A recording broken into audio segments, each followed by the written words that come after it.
કોણ જાણે ક્યાં શું બા કેમ અહીંયા બેઠા છો? એમ જ. એમ જ એટલે? અને આમ કેમ નિમાણા થઈ ગયા છો? ભૂખ લાગી છે. ભૂખ લાગી છે તો હજુ તમે જમ્યા નથી? ના, આ મેથીની ભાજીના થેપલા બને છે એની સુગંધ આવ્યા કરે છે, પણ મને કોઈ અહીંયા પીરસતું નથી ને બોલાવતું નથી ખાવા. તો હજી એને તમને જમાડ્યા નથી. આ સારું, હું બહારના કામ પતાવું પણ એનાથી ઘરના કામ નહીં થાય. હું જાઉં છું એની પાસે. અને તમે હાલો હાથ ધોઈ લો જમવા.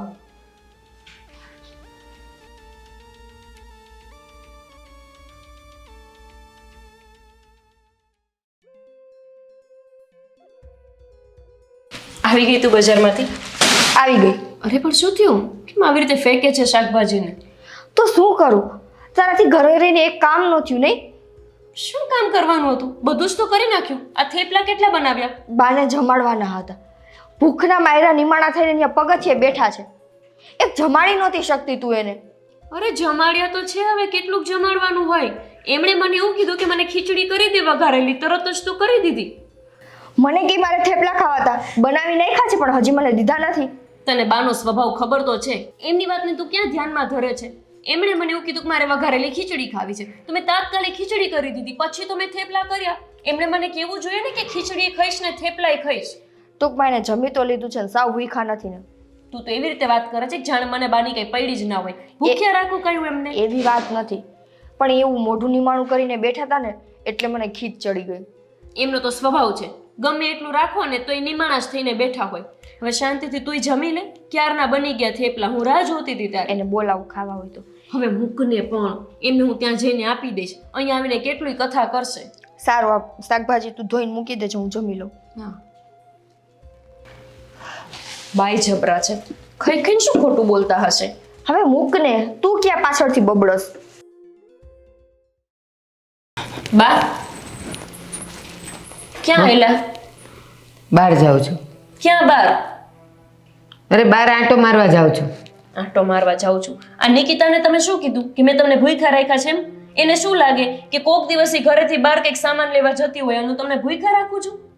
તમે લોકો છે ને અડધું અડધું સાંભળો છો. મેં એને એમ કીધું કે મેં થેપલા નથી ખાધા.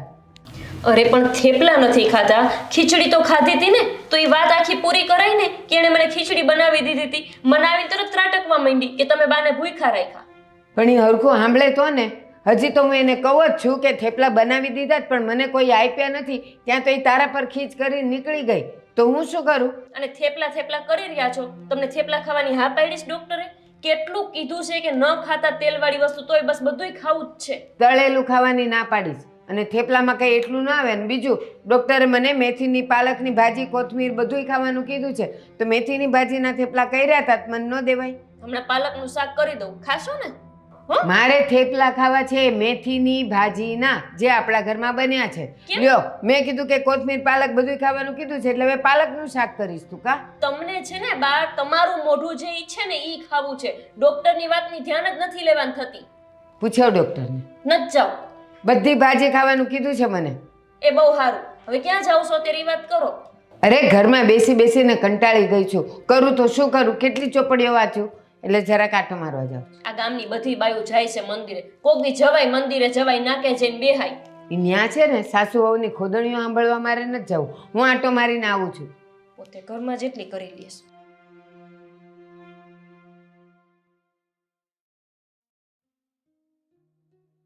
અરે ભારતીબેન, આમ ક્યાં મંદિરે જાઓ છો? ના, આવા તડકાની બહાર બાકડે બેહવા જાઉં છું. કેમ આવા તડકામાં? બસ હવે હું મારા ઘરની હું કથા કરું વિનુભાઈ. હું ઘરમાં રહું ને, વહુને નથી ગમતું, એટલે મને એમ કે જાઓ ને, ઘરમાં હું બેઠા છો, બહાર જાઓ, બહાર બેસો ને જમવાના ટાણે આવજો.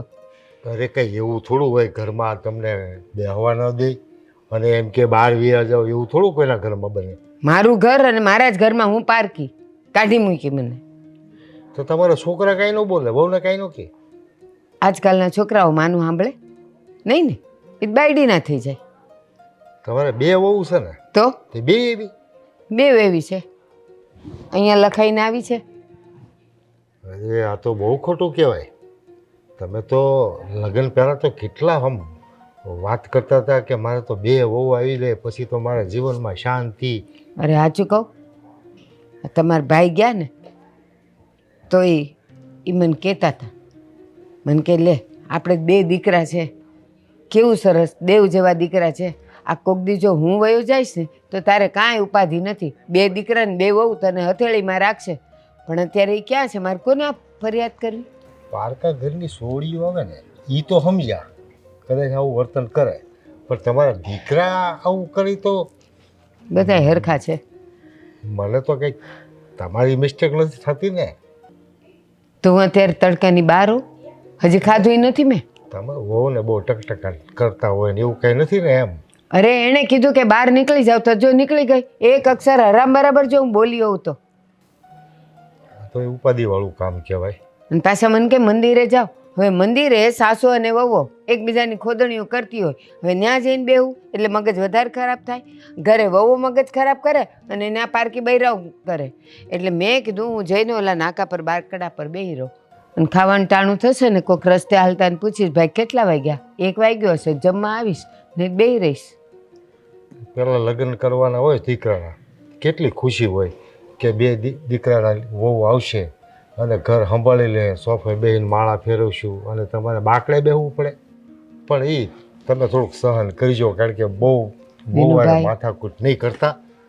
એમાં શું થાય ખબર, જેટલું બોલીએ ને એટલું વધે. વિનુભાઈ કરું જ છું ને. જો આ હું નીકળી જ ગઈ ને, સારું હાલો વળી સાંભળશે ને જોશે ને બાર ડોકાય તો કહે કે આ બાજો ખોદણી કરે છે. હા તમને ઠીક, મને હોતન કહે. હા એ આવજો હો. જય શ્રી કૃષ્ણ. જય શ્રી કૃષ્ણ. થઈ જશે. ના ના સાહેબ, અરે હોતું હશે, કીધું એટલે થઈ જશે. ના ના ભલે ભલે, હા હા ભલે ભલે, હું તમને ફોન કરીશ. હા જય શ્રી કૃષ્ણ, કેમ છો? જય શ્રી કૃષ્ણ. મજામાં? હા કેમ છો? આજકાલ દેખાતા જ નથી. અરે હમણાં લગ્નની સિઝન ચાલે છે ને, દોડા દોડ છે. અચ્છા અચ્છા, આવો ને અંદર, ચા પાણી પીએ. હવે ચા તો નથી પીવી, પણ રોનક એક વાત કરવી હતી. હા બોલો ને, શું વાત કરવી હતી? અરે કાલે હું જતો હતો બહાર અને તારી બા મળ્યા હતા, અચ્છા, તો થોડીક ફરિયાદ કરતા હતા. ફરિયાદ? કેવી ફરિયાદ? એટલે ઘરમાં બધાને પ્રોબ્લેમ નાના મોટા ચાલતા હોય કે નહીં? હા પણ મને કંઈ સમજ ન પડી કે ફરિયાદ પણ કોના પ્રોબ્લેમ ને શેની ફરિયાદ? એટલે મારી જીભ નથી ઉપડતી, કારણ કે તારા ઘરમાં એવું બને એવું મને માનવામાં નહોતું આવતું. એવું કહેતા હતા કે વહુ ઘરમાં બેસવા નથી દેતા અને ટકટકાટ કરે છે. ના ના કાકા, છે ને મને લાગે છે કે કંઈક ગેરસમજ થઈ છે, કાં તો મમ્મીથી બોલવામાં ભૂલ થઈ હશે, કાં તમારે કંઈક સમજણ ફરક થયો છે. અમારા ઘરમાં એવું બધું કંઈ છે જ નહીં. નાના એવું કહેતા હતા કે મને સવારે હું નાહી ધોઈને તૈયાર થાવ ને તો શાંતિથી પૂજા પાઠ કરવા દેતા નથી, અને તરત એમ કે જાઓ પેલા બાકડે જઈને બેસો ને ખાવાનું તૈયાર થાય ત્યારે જ ઘરે આવવાનું. આવું બધું કંઈ બને? ના ન બને ને. અને આટલા વર્ષમાં ક્યારેય મેં એવું કંઈ સાંભળ્યું નથી કે મારા ઘરમાં કંઈ થયું હોય. મને તો કોઈ દિવસ, અરે ઇવન દેરાણી જેઠાણીનો ઝઘડો નથી થયો અમારા ઘરમાં કોઈ દિવસ. તો હવે મમ્મી સાથે તો આવી રીતના મને લાગે છે કે કંઈક હજુ પણ ભૂલ થતી હોય. તમને પાક્કી ખબર છે? અરે ભાઈ, હું તારો પાડોશી છું. તારા ઘરની નબળી વાત હોય તો મારે દબાવી દેવાની હોય, તો ખોટી વાત તો હું કરું જ કેવી રીતે? પણ આ વાત વિચારવા જેવી છે ને, આના પર કંઈક કરવું પડશે. કારણ કે આજ સુધી મમ્મીએ એક શબ્દ પણ નથી કહ્યો. પણ મારા ગયા પછી હવે ઘરમાં શું થતું હોય મને તો ન ખબર હોય ને. હવે આ લોકો કંઈ બોલે નહીં, ન નિકિતા બોલે, ન ભાભી બોલે, તો મને તો કંઈ ખબર પડે નહીં. પણ બોલે શું કામ? એ લોકોનો જ વાંક હશે તો બોલે ક્યાંથી? મારા મમ્મીને આ લોકો પાછળથી હેરાન કરે છે ને. હજી તો મને વાતની ખબર છે, ભાઈને ખબર પડશે ને તો ભાભીનો તો વારો પાડી દેશે. એમાં હું છે, હવે તારી બાને 2 દીકરા, એમાં એક તો બહાર રહી છે, બરાબર? હવે તારા ભરોસે એ બિચારા જિંદગી ગુજારતા હોય અને એની સાથે જો આવું ઘરમાં ગેરવર્તન થાય તો મને ઠીક નથી લાગતું. સારું કર્યું કાકા કે તમે મને વાત કરી. કારણ કે મારા મમ્મી બિચારા એ તો મને આજ સુધી કંઈ કહેતા જ નહોતા. એમને એમ કે ઘરમાં કંઈક ફરિયાદ કરીશ તો ખોટો ઘરમાં કંકાસ ઊભો થશે, અને બિચારા ચૂપચાપ આ બધું સહન કરતા હશે. આજે છો તો પણ છે ને, વહુને કંઈ નહીં કહેતો. અરે ખાલી પાકું કરજે પહેલાં. એ હું જોઈ લઈશ. ને આ લોકો છે ને સીધી રીતે ન સમજે, થોડુંક કડક શબ્દોમાં પૂછવું તો પડશે જ, ત્યારે જ વાત બહાર આવશે. ને મમ્મી બિચારા એ તો છે ને કંકાસ ન થાય એટલે બધું ઢાંકવા કરતા હશે. તમે ચિંતા ન કરો. થેન્ક યુ, તમે મને વાત કરી. અરે ના ના, આ તો મારી ફરજ છે ભાઈ. હું જોઉં છું. એ હા, આવજો ભાઈ. હા.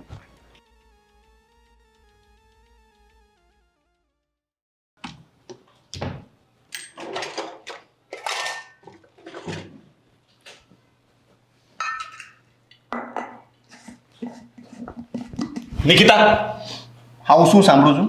શું? તમે લોકો મારા મમ્મીને હેરાન કરો છો. અમે ક્યાં હેરાન કર્યા? અરે મને પેલા બાજુવાળા વિનુ કાકા છે ને એમણે વાત કરી. શું વાત કરી વિનુ કાકાએ તમને? તને નથી ખબર કે તમે લોકોએ શું કર્યું છે? અમે કંઈ કર્યું જ નથી. કંઈ કર્યું હોય તો અમને ખબર હોય ને. કેટલું ખોટું બોલીશ. તમે લોકો મારા મમ્મીને સમયસર જમવાનું નથી આપતા, ઘરની બહાર કાઢી મૂકો છો. તમારો પણ હાથ છે એમાં. બંને સાથે મળીને, આ બંને કાકા બાપાની બહેનો છે ને, મળીને મારા મમ્મીને હેરાન કરો છો. શું થયું છે નિકિતા? હેરાન? ઈ એમ કહે છે કે બાજુવાળા વિનુ કાકા એમ અહીંયા આવીને અમને ફરિયાદ કરતા હતા કે આપણે બાને હેરાન કરી છે, જમવા નથી આપતા, ઘરમાંથી બહાર કાઢી નાખીએ છીએ. બસ આટલું જ બાકી હતું તમારા મમ્મીને કરવાનું. બસ આટલું જ બાકી હતું એટલે હવે તમે મારા મમ્મીનો વાંક કાઢશો. પણ છે તો કાઢીએ જ ને. અરે રોનકભાઈ, તમને ખબર નથી તમારા મમ્મી કેવું કરે છે. ખવડાવ્યું હોય ને તોય ગામમાં જઈને એવું કહે છે કે મને ભૂખી રાખે છે. અરે આપણા ઘરમાં ધાન ખૂટી ગયું છે, તમને ભૂખ્યા રાખીએ. ભાભી થોડીક તો શરમ કરો. હે, તમારા સાસુ છે, મારા મમ્મી છે ને, એના કરતાં વધારે ઉંમરલાયક વ્યક્તિ છે, એમના પર આવા આરોપ મૂકતા પહેલા થોડીક તો શરમ કરો. અમને કઈ શોખ થાય છે કે મમ્મી ઉપર આવા ખોટા આરોપ નાખીએ? પણ એ કરે છે એવું. મારા મમ્મી જમી લીધું હોય ને તો એ છે ને દાદરે જઈને બેસે ને મોઢું નિમાણું કરે અને પછી નામ કોનું દે? આનું. આના મોઢે મારી ફરિયાદ કરે, મારા મોઢે આની ફરિયાદ કરે, ને ગામમાં જઈને અમારા બેની ફરિયાદ કરે. રેવા દે બસ. તો મારી સામે ક્યારે એવું કેમ નથી બનતું? હું ન હોઉં ત્યારે જ એવું કેમ થાય? કારણ કે તમે બંને એને હેરાન કરો છો. બે વ્યક્તિ મળીને એક વ્યક્તિને હેરાન કરી શકે, એક વ્યક્તિ બે વ્યક્તિને ના કરી શકે. રોનકભાઈ, તમે ઘરમાં હોતા નથી એટલે તમને ખબર ના હોય. આખો દિવસ તમે કામ પર જતા રહ્યા હોય, તમને શું ખબર મમ્મી અહીંયા શું કરે છે? હા, બધી ખબર તો તમને જ પડે છે ને. વિનુભાઈ ખોટું બોલે છે, મમ્મી ખોટું બોલે છે, હે ને?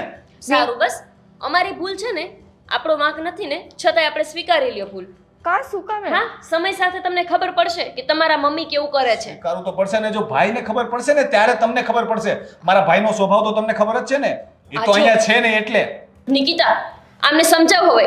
અરે તમને ભાન પડે છે? તમે એના જીજાજીને ફરિયાદ કરશો તો મારે માથાકૂટ થશે એમની જોડે. જુઓ, તમને વિનુ કાકાએ ફરિયાદ કરી, એ ફરિયાદ સાંભળીને તમે અમને બેને બોલી ગયા, કંઈ વાંધો નહીં. પણ આ છે ને ધમકી મારવાનું રહેવા દો. કારણ વગરના આપણી વચ્ચે માથાકૂટ થાય છે એટલું ઘણું છે. દીદીને જીજુની વચ્ચે કઈ માથાકૂટ નથી ઊભી કરવી, એ પણ તમારા મમ્મીના હિસાબે. તમારા ભાઈને ત્યાં તમારે ટેન્શન આપવું છે આટલી નહીં જેવી વાતનું? હું તમને ખાલી વાત કરું છું કે આ વાત હવે આગળ ન વધવી જોઈએ.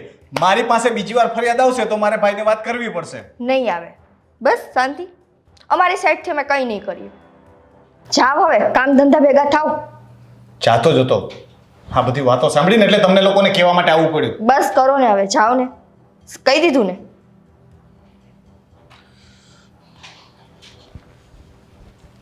આ તે જ ચડાવ્યા છે બાને. હું તને પહેલેથી જ કહેતી હતી કે બાને છે ને જરા કહેવાનું રાખ, પણ ના, તું તો ના. બાને કાંઈ ન કહેવાય, આપણા સાસુ છે. લે, વિચાર ચડતા કર. જાય છે. તું ખાલી વિચાર કર, આપણે કંઈ કહેતા નથી તોય આટલી મગજમારી ઘરમાં કરાવે છે. કહેતા હોત તો શું કરતી? પણ બસ હા, હવે હું તો ચૂપ નથી રહેવાની. હવે જો બાનો હવે તો વારો જ કાઢવો છે. કંઈ કર્યા વગર આટલું સાંભળવું પડે છે, એના કરતાં તો કઈને સાંભળવું સારું. હા, કર. પછી મારો ઘરવાળો તારા ઘરવાળાને ફોન કરશે, પછી તમે બે બાજજો. અમે બે અહીંયા ઘરે બાંધી છીએ, તમે બે ફોનમાં બાંધજો. મજા આવશે ને? કા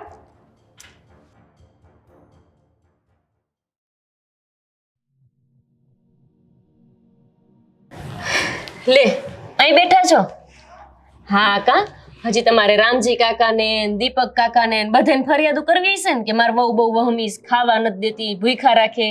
ના, નિકિતાએ કીધું. શું નિકિતાએ કીધું? કે બાર બેહો. અરે નિકિતા અત્યારે કેવા ઠેકાણામાં જ નથી. શું ચડાવ્યા તો તમે વિનુ કાકાને? મેં કાંઈ નથી ચડાવ્યા. આ તો તે મને એમ કીધેલું ને કે જાઓ મંદિરે જઈને બેસો, અને હું બહાર ગઈ હતી તો એ મને મળ્યા હતા. તો મને પૂછતા હતા કે ક્યાં જાઉં છો? મેં કીધું વહુએ કીધું કે બહાર બેહો, જમાને ટાણે આવજો. તો હું બહાર નીકળી ગઈ. બહાર બેહવાનું કીધું તમે એમ? હા, બાકડે બેઠી હતી હું તડકે. જરાક ખોટું બોલવામાં માપ રાખો ને તો સારી વાત છે. આ ઉંમરે તો તમે સાચું બોલતા શીખો. ક્યારે શીખશો હવે? હું જે બોલીને એ જ કીધું તું એને મેં. આ સાચું જ કહે છે બધા કે પાકા ઘરે કાંઠા ન ચડે. તમને હવે ચડવાના કોઈ ચાન્સ જ નથી. પણ તમને એટલું કહી દઉં કે તમારા આ એક ખોટું બોલવાના કારણે નિકિતા અને રોનકભાઈ બંને વચ્ચે છૂટાછેડા થવાના છે. શું કે તું નિકિતા ને છૂટાછેડા થવાના છે. રોનકભાઈએ ચોખ્ખું નિકિતાને કહી દીધું છે કે મને તું પોસાતી નથી, તું તારા ઘરે જતી રહે અને છૂટાછેડા મારી જોડે લઈ લે. અરે પણ રોનક શું કામ એવું કહે ને? શું કામ એને છૂટાછેડા કરવાના છે? તમારા કારણે. તમે વિનુભાઈને કીધું કે અમે તમને હેરાન કરીએ છીએ, વિનુભાઈએ રોનકભાઈને કીધું અને રોનકભાઈએ નિકિતાને કહી દીધું કે મારે તું ઘરમાં જોતી નથી. ખુશ? હવે તો ખુશ ને? આજ જોઈતું તું ને તમને. પછી છે ને અમે બંને વહુ અહીંયાથી જતા રહેશું એટલે તમે એકલા એકલા ઘરમાં છાજ્યા લેજો. મારો એવો કાંઈ ઈરાદો નહોતો. વિનુભાઈએ પૂછ્યું એટલે મેં પસ્તાપી વાત કરી કે આવું છે એમ. બા તેમાં છૂટાછેડાની વાત ક્યાંથી આવી જાય? બસ હા બસ રહેવા દો. આ નિકિતા તમને આજકાલથી ઓળખે છે. હું અહીંયા પરણીને આવીને એના 3 વર્ષ થયા અને મને ખબર છે કે આડોશ પાડોશમાં બધે જઈને તમે અમને વાગોળતા હોય છો. તમને ખાવાનું આપ્યું હોય તોય તમે પાડોશમાં જઈને કહો કે મને ભૂખી રાખી છે. તમને ગમે તેવા પ્રસંગમાં નવી સાડી લઈ દઈએ તોય તમે એવું કહો કે મને ગાભા જેવી સાડી પહેરાવે છે. કેટલી સાડીઓ છે તો એકને એક સાડીઓ પહેરો છો તમે, એમાં અમે શું કરીએ? જ્યારે હોય ત્યારે અમને વાગોળતા જ હોય છો. હવે રહેજો એકલા ઘરમાં. ના, હું રોનકને કહીશ. હું રોનકને બધું સમજાવી દઈશ. છૂટાછેડા નહીં થવા દઉં. રહેવા દો બા. તમને આ જ જોઈતું હતું. તમે જ ઈચ્છતા હતા ને કે અમે બંને વહુ આ ઘર છોડીને જતા રહીએ. આના કરતાં સીધી રીતે કહી દીધું હોત ને કે અમે તમને પોસાતી નથી તો અમે જતા રહેત. પણ આવી રીતે ખોટા અમને બદનામ કરવાની જરૂર નહોતી. પણ તમે ક્યાં મને નડો છો? હું રોનકને સમજાવીશ. છૂટાછેડા તો નહીં જ થવા દઉં. નહીં થવા દઉં.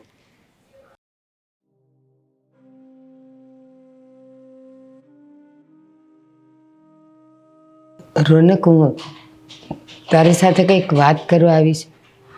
કંઈ કહેવાની જરૂર નથી મમ્મી. મારે વિનુભાઈ સાથે વાત થઈ ગઈ અને મેં વાત કરી લીધી છે નિકિતા સાથે ને. તે વાત કરી લીધી એ ઠીક છે, પણ તેને છૂટાછેડા આપવાનું કેમ કીધું? છૂટાછેડા? છૂટાછેડાની વાત ક્યાંથી આવી? મને ગોપીએ કીધું કે તું નિકિતાને છૂટાછેડા આપવાનો છે. મેં એવું કંઈ નથી કીધું. હું શું કામ નિકિતાને છૂટાછેડા આપું? હા, મેં એના પર ગુસ્સો કર્યો હતો, એને ખીજાણો અને મેં કીધું કે મારા મમ્મી સાથે આવી રીતના વર્તન ન કરવું, તમને બહુ હેરાન કરે છે ને. ના રોનક, મને હેરાન નથી કરતા, સારી રીતે જ રાખે છે. પણ જુઓ, તમારે ખોટું બોલવાની જરૂર નથી. જે હોય તે સાચું બોલો. તમારે કોઈથી ડરવાની જરૂર નથી. નિકિતાને જો જરૂર પડશે તો હું સાચે જ છૂટાછેડા આપી દઈશ. ના રોનક, એવી ભૂલ નહીં કરતો. ભૂલ મારી છે. મને એવું લાગતું હતું કે વહુઓ ઘરમાં આવશે ને પછી એ લોકો મને નહીં સાચવે, મારું માન નહીં રાખે, એટલે પછી હું બેવને વગોવતી હતી એકબીજાની સામે. ગોપી મળે ત્યારે નિકિતાનું આડું બોલું અને નિકિતા મળે ત્યારે ગોપીને હલકી કરું. અને પછી બહાર જતી હતી ને તો વિનુભાઈ મળ્યા તો વિનુભાઈએ મને પૂછ્યું ને એટલે મેં થોડીક વાત વધારીને કીધું કે વહુઓ મને નથી રાખતી, મને કાઢી મૂકે છે. હે ભગવાન, મમ્મી તમને આવું કરવાની કઈ જરૂર હતી? ઘરમાં ઠીક છે તમે કંઈ કર્યું તે, બહાર સોસાયટીમાં જઈને તમે એવી વાતો કરો છો. એટલે તમે જે પણ પેલા વિનુ કાકાને કીધું એ બધું ખોટું હતું એમ ને? હા, ખોટું. તમને બંને વહુઓ સાચવે છે, હા ખાવાનું સમયસર મળે છે, હા. તમારું કોઈ જાતનું અપમાન કરે છે? ના. પછી તમને કઈ તકલીફ જ નથી તો શું કામ જાતે કરીને તકલીફ અને ઘરમાં કંકાસ ઊભા કરો છો? મને એવું હતું કારણ કે આ બાજુવાળા શારદાબા છે ને તો એના દીકરાની વહુઓ જો શારદાબેનને કેટલું હેરાન કરે, તો મને એમ હતું કે મારી વહુઓ પણ મને એમ હેરાન કરશે તો, એટલે પહેલેથી જ એ લોકોનું વાંકું બોલતી હતી. એટલે આ તો સારું કર્યું કે મેં ભાઈને નથી કીધું. ભાઈને એક વખત ખબર પડત ને તો ભાઈ તો ક્યારેક ના ટિકિટ કરાવીને ઇન્ડિયા આવી જાત અને ભાભી સાથે ઝઘડો કરે તે અલગથી. ના કેટલી વાત વધી જાતે તમે ક્યારે વિચાર્યું? નિકિતાને કેટલું ખોટું લાગ્યું હશે. મેં એને કેટલું બધું સંભળાવી દીધું. ભાભીને પણ નિકિતાને મારે સોરી કહીને મનાવવું પડશે. હા રોનક, એને સમજાવી દેજે કે બાજ ખોટા હતા. અને હવે હું તને વચન આપું છું કે હું મારી વહુઓના વગોણા ક્યારેય કોઈની સામે નહીં કરું, અને એ બે વહુઓને પણ એકબીજાને હું હલકા નહીં પાડું. હા ને?